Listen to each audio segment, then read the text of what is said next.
Act 3, Scene 2, The Play's the Thing. This scene is a turning point in the play. Hamlet's plan to catch the conscience of the king comes to fruition. The scene can be broken down into 3 main sections: Hamlet's advice to the players, his conversation with Horatio, and the performance of the Mousetrap. Scene 2. A hall in the castle. Enter Hamlet and 2 or 3 of the players. Lines 1 to 46. Hamlet's advice to the players. Hamlet: Speak the speech, I pray you, as I pronounced it to you, trippingly on the tongue. But if you mouth it, as many of your players do, I had as lief the town crier spoke my lines. Nor do not saw the air too much with your hand, thus, but use all gently. Explanation. Hamlet gives the actors detailed instructions on how to perform his play. He wants them to speak naturally, trippingly on the tongue, and not to overact or use overly dramatic gestures, saw the air. He's a stickler for realism in performance. Hamlet: Oh, it offends me to the soul to hear a robustious, periwig-pated fellow tear a passion to tatters, to very rags, to split the ears of the groundlings, who for the most part are capable of nothing but inexplicable dumb shows and noise. Explanation. He criticizes a certain type of actor, a robustious, boisterous, periwig-pated, wearing a wig, a sign of fashionable but shallow acting, fellow who panders to the uneducated audience, groundlings. This shows Hamlet's high standards for art and his disdain for cheap entertainment.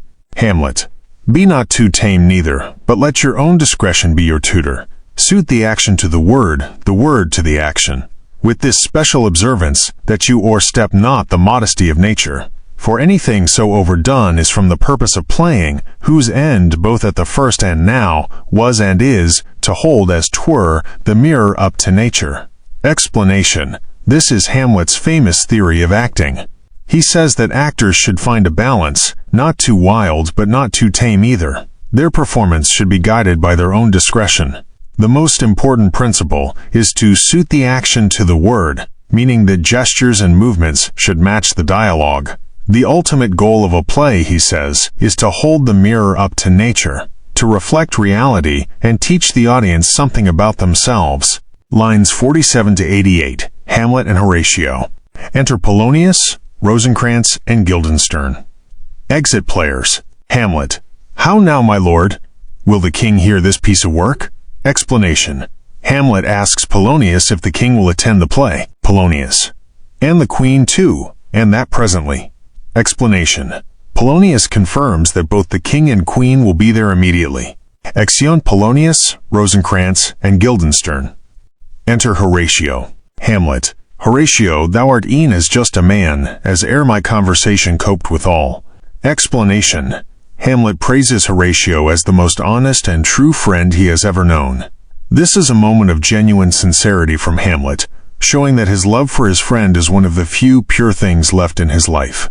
Hamlet: Since my dear soul was mistress of her choice, and could of men distinguish, her election hath sealed thee for herself, for thou hast been as one in suffering all that suffers nothing, a man that fortune's buffets and rewards hast ta'en with equal thanks, and blessed are those whose blood and judgment are so well commingled, that they are not a pipe for fortune's finger to sound what stop she please. Explanation. Hamlet explains why he trusts Horatio so completely. He says Horatio is a man who can endure everything, suffering all without being broken, and he takes both good and bad fortune with equal grace. He admires Horatio's emotional stability, a quality Hamlet himself lacks. Hamlet: Give me that man that is not passion's slave, and I will wear him in my heart's core, I, in my heart of heart, as I do thee. Explanation. This is a crucial line. Hamlet admits that he is a passion slave, but he values someone who is not. This highlights his own internal turmoil and his deep affection for Horatio, who represents the rational stability that Hamlet so desperately needs. Hamlet: There is a play tonight before the king. One scene of it comes near the circumstance which I have told thee of my father's death. I prithee, when thou seest that act afoot, even with the very comment of thy soul, observe my uncle. If his occulted guilt do not itself unkennel in one speech, it is a damned ghost that we have seen, and my imaginations are as foul as Vulcan's stithy. Explanation. Hamlet reveals his plan to Horatio. He has chosen a play that mirrors the events of his father's murder. He asks Horatio to watch Claudius closely during the performance. If Claudius doesn't show any sign of guilt, Hamlet will conclude that the ghost was a demon trying to trick him, and that his suspicions are false. This moment solidifies Horatio's role as Hamlet's confidant and objective witness. Lines 89 to 307. The play, The Mousetrap. Danish March. A flourish. Enter King Claudius, Queen Gertrude, Polonius, Ophelia, Rosencrantz, Guildenstern, and others. Hamlet. I am the only one for you, my lady. I'll take a place where I'll be far from you. Explanation. Hamlet is in a manic state. He first insults Ophelia, and then makes a series of lewd and sarcastic jokes, clearly trying to provoke and unsettle the court. Ophelia. You are merry, my lord. Hamlet. O God, your only jig-maker. What should a man do but be merry? For look you, how cheerfully my mother looks, and my father died within these 2 hours. Explanation. Hamlet's sarcasm is on full display.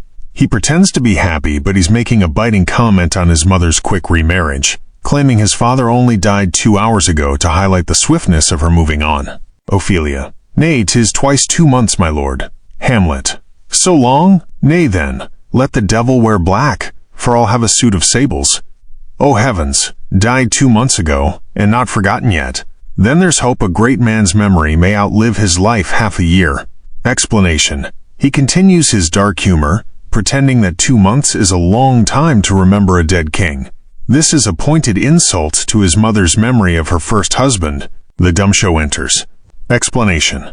The play begins with a silent pantomime, dumb show, that mirrors the murder. This is the first test for Claudius. If he reacts to the pantomime, his guilt is exposed even before the dialogue begins. The dumb show depicts the king and queen in love, the queen leaving, the poisoner entering, pouring poison in the king's ear, and the poisoner winning the queen's affection. Claudius. What is the play? Hamlet. The Mousetrap. Explanation. This is Hamlet's famous line, revealing the purpose of the play. He has set a trap to catch Claudius. The performance of the Mousetrap begins. Explanation. The play within a play, titled The Murder of Gonzago, is performed. The player king and player queen have a conversation about remarriage. The player queen declares that she would never remarry if her husband died, and that any woman who takes a second husband did kill the first. Gertrude. The lady doth protest too much, methinks. Explanation. Gertrude's famous line. She seems to be protesting the player queen's overly strong vow of fidelity, suggesting that the vow is so extreme it must not be genuine. This might be her own defensive reaction to the play's themes. Hamlet. Oh, but she'll keep her word. Explanation. Hamlet sarcastically replies, knowing the player queen's vow is meant to be a direct hit at his own mother. The poisoner enters and pours poison in the player king's ear. Explanation. This is the moment of truth. The play reenacts the exact method of murder that the ghost described. Claudius. Give me some light. Away. Explanation. Claudius's reaction is undeniable. He stands up, demands light, and flees the room. His composure breaks completely. This is the confirmation Hamlet has been waiting for. Hamlet. Why, let the stricken deer go weep, the heart ungalled play. For some must watch, while some must sleep, so runs the world away. Explanation. Hamlet's triumphant reaction. He sees Claudius's flight as proof of his guilt. The stricken deer is Claudius, who is now wounded by the truth, while the ungalled heart, an unharmed deer, can play, meaning Hamlet is now free to act. Lines 308 to 398. Hamlet, Rosencrantz, Guildenstern, and Polonius. Rosencrantz. The king, sir, is in his retirement, and he's mightily distempered. Hamlet. With drink, sir? Explanation. Rosencrantz reports that the king is angry and has gone to his room. Hamlet sarcastically suggests it's because Claudius is drunk, a deliberate provocation. Guildenstern. Good my lord, what does this mean?